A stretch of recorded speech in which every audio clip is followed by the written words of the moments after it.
guys, it's Indie TV and I am joined by Ryan and John from Little Hours. How are we? Welcome to Independence. Good. Is this your first indie actually?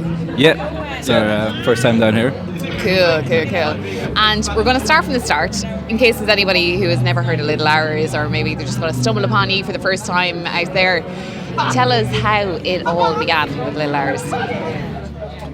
Well, we kind of we knew each other from school. We both went to the same town and stuff, and we started off in cover bands. So we played like around Donegal and different cover bands. Then we start writing our own individual projects, each of us. And then last year, just around Christmas time, I'd say we came together with some of John's songs, and we brought them straight into the studio. Recorded two of them. One was "It's Still Love" and the other one was "Tired."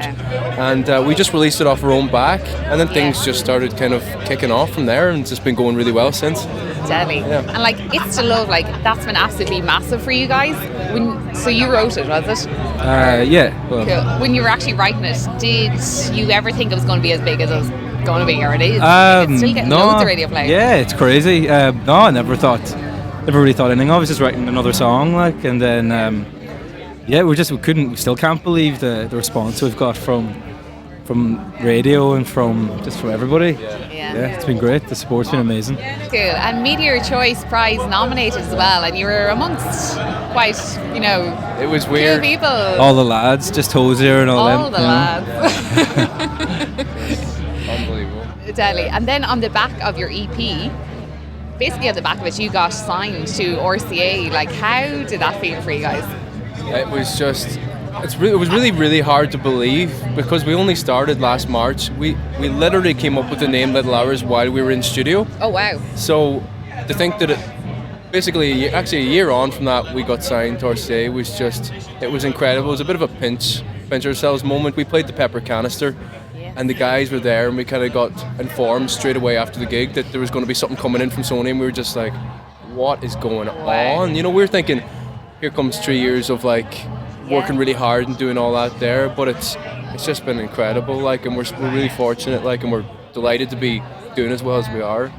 Cool. And was that the kind of turning point? Like, had you made your minds up at that stage that music is what you're going to do? Because you've both been to college and you're an engineer, is that right? Yeah, I was a software engineer. I did 4 years in TCU and then I worked for a year. But it was always in my head the whole time. I always wanted to do music, but I just had a backup plan from my parents. Very responsible. Yeah, I know, so lame, but... Lame.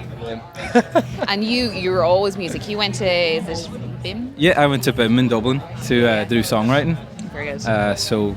That's yeah. There's somebody from the academic go there as well. Or? Yeah, Craig from the academic. I know Craig from BIM. Yeah, so cool. yeah, it's cool. BIM's great. Yeah.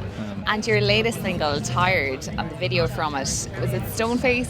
Stoneface Films done that, yeah. And they've done the likes of Hosier and everything. Yeah, it's actually Hosier's brother John is part of Stoneface, like, so. Yeah, he's great, and Dave as well there as well.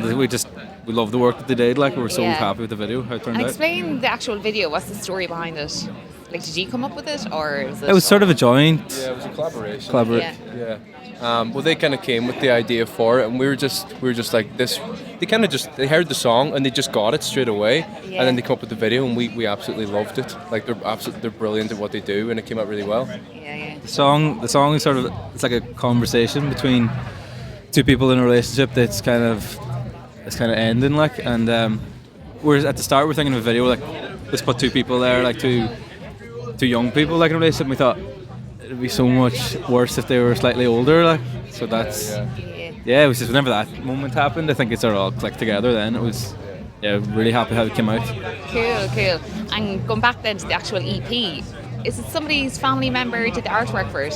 Yeah, my uncle Kevin Sharkey did the artwork for it. Exactly. I remember just calling him up and saying, because he does like kind of abstract art, and I just thought, maybe he could do something cool. And I kind of flicked through his artwork, and I was like, "Do you mind if we use that?" And he was like, "Yeah, no problem." And he let us use it, and I really like the artwork. Obviously charging you millions at the same I think time. it was 2 million. 2.7 million.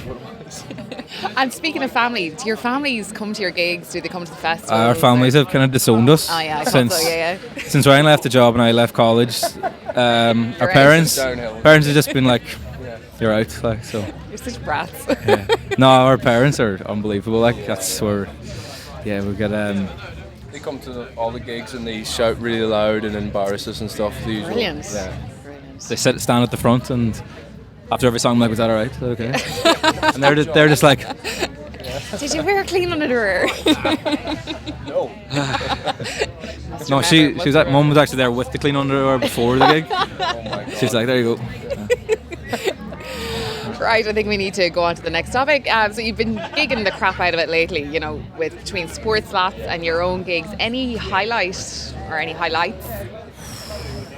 Honestly, all of the supports we've gotten, we've been really, really fortunate to do. Like Cold Line at Kilmainham was a big one. We're playing with the Coronas recently. Hudson Taylor. I think we got to go on stage with the Coronas Deadly. in actually in Cork at the Marquee, and that was unbelievable. That was Brilliant. pretty crazy. What did you sing? Heyday. Oh, brilliant. Yeah. So that was mental. Kind of huge fans of all the bands. Like even I think with Walking the Cars, the first one, like we were huge fans of them, and for them to kind of just take us on tour with them, and then we went up on stage with them as well. It's incredible, and we kind of keep in touch with the guys as well. So they're all just such cool guys, and that's another thing about the kind of Irish music industry. Everyone's just been so nice. So cool, yeah. Yeah, it's Been great. really, really supportive of each other. Yeah, everybody is. Apart from us. Yeah. No, we're nice. Yeah, we're nice guys. And what's the story then with recording? Are you still writing and recording at the moment? Like, is there a second EP coming, an album? At the moment, we're still writing a lot, but hopefully we should have an album out, or an EP out pretty soon. Oh, very good. So we're trying to get back to studio now as soon as possible and get some new stuff out there. Good stuff. And any other gigs coming up? What's the next thing? We're actually going on tour in October. We're doing our own tour. So we're playing Whelan's in Dublin, Cypress Avenue in Cork, Fantastic. Dolan's in Limerick, and Roisin Dove in Galway. So we're playing them in October. And, This is when you should have wrote it down on your hand. Yeah. The exact date. that was pressure's on. We're doing Electric Picnic as well. Oh, wow. Yeah, absolutely delighted with that. And is it right that your very first gig ever was Electric Picnic? Yeah. How did that happen? It was through a competition that we did. This is around the time when we'd released the song off our own back. Yeah. And we just threw it into the competition thinking, what's the harm? And then we just kept getting through the rounds. We're like, okay, this is actually, something's happening here. And then we got to play, and we still have the wristbands from the first gig that we did. Oh, you're so disgusting. Yeah, I know. We're Have you terrible not people. rated the latest There's article a real about how much bacteria you're in? unhygienic kind of vibe going on with us now in this interview. I don't know how I feel about it. And what other kind of music do you listen to yourselves? Bon Iver would be a big influence. Van Morrison would be a big one for you as well. Yeah, we sort of listen to everything, Yeah, kind of. up to, yeah, Just yeah. listen to absolutely anything. Yeah. Walking on Cars, we like there's a lot of Irish music as well. Honestly, Yeah. influences just like Cold Line and that too. But I'm trying to think like Ben Howard, stuff like that. There, it's a hard question when you actually is go a to think hard about it, question, and you get yeah. asked it all the time, and you never have a straight answer. You should just rhyme off 10 bands. There you go. Have a set answer for all the Yeah, it interviews. should just be written on your hand. Yeah. Listen, I'm going to let you go. Best of luck later and enjoy the rest of Independence. And thanks a million for chatting to TV. Thanks very much. Cheers, guys.